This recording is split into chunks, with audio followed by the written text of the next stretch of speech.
How much do we know about the Farscape universe? I will explore this in my next few videos. We know the characters, but what do we know about the distant part of the universe in which they live? So question 1.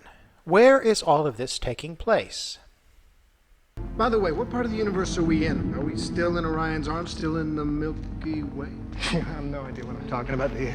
In several previous videos, I've mentioned how I admire Farscape for not getting too bogged down in technical details. Pilot, does Moya know where we are? Yes, of course. We're someplace else. I'll get back to you on the specifics. The characters and their stories always take precedence over special effects, arcane physics fantasies, or technical hardware. That's part of why Farscape is such a great show. So we are never given a map showing where we are, or a technical explanation of how anyone gets anywhere. How far away is all of this action from Earth? We are given only one hint, from Scorpius. Even without wormholes, Earth is reachable. At top speed, just over 60 cycles. Okay, 60 cycles travel time at top speed. But we have no idea how fast top speed is, or anything about how fast any of the ships go. Obviously they have faster than light travel, but how it works is never explained. Hetch drive. FTL. Can't work. It's theoretically impossible. Theory is wrong. Newton, Einstein, Hawking, we prove them wrong every time we pop out for groceries. So, similar to Star Trek's use of the word warp, in the Farscape universe we have a Hetch drive and Hetch speed. Crichton's comment about popping out for groceries implies that in the Farscape universe, hopping between planets is like hopping between cities on Earth. Even traversing long distances takes less than a day, as implied multiple times in the original series. How long will it take for our command carrier to get there? 10 hours. Make it 5. So when Scorpius says it would take 60 cycles to travel to Earth, he has to be talking about a massive distance. I tried to calculate how massive a distance that is, but I'm a philosopher, not a mathematician, so my first attempt was derailed by my mathematical error. Idiot! Yeah, I know. So here's a different approach to the problem to calculating what is top speed. Our top speed number has to fit two criteria.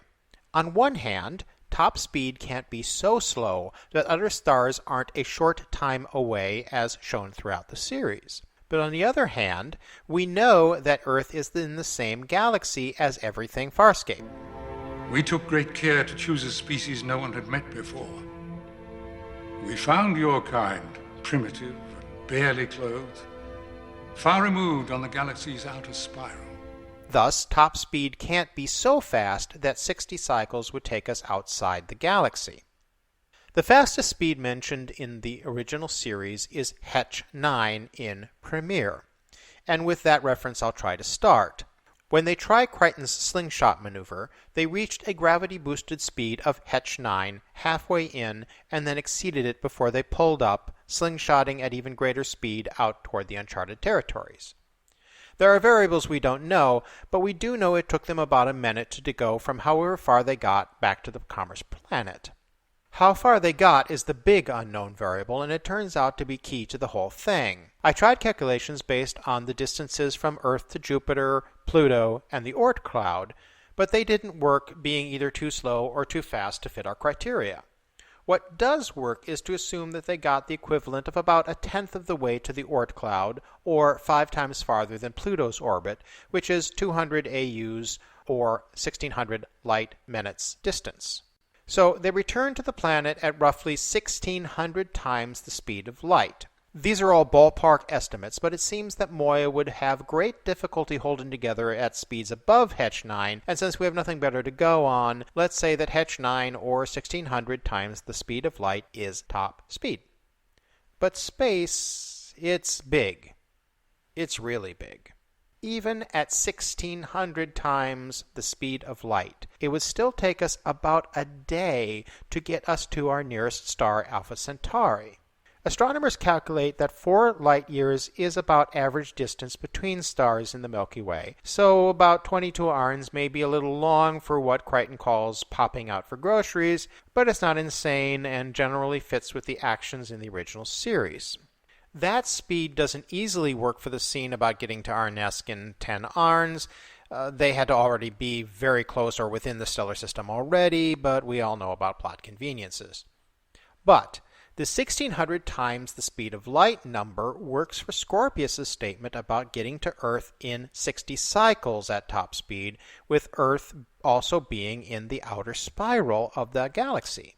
Traveling 1600 times the speed of light for 60 cycles would take you a distance of 96,000 light-years. The width of the Milky Way galaxy's main spiral arms is between about 100,000 and 133,000 light-years. So, if Earth is in one of the galaxy's outer spiral arms, and the Farscape action is occurring in the spiral on the other side of the galaxy, that fits. To travel between them without wormholes, one would have to go around the radiation-soaked galactic center, requiring a diversion of 10 to 20,000 light-years, so a 96,000 light-year journey is well within the realms of possibility. Anyway, that's what took me too many Arns for my mathematically challenged mind to calculate.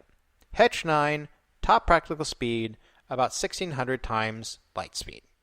Not a perfect solution, but functional. What do you think?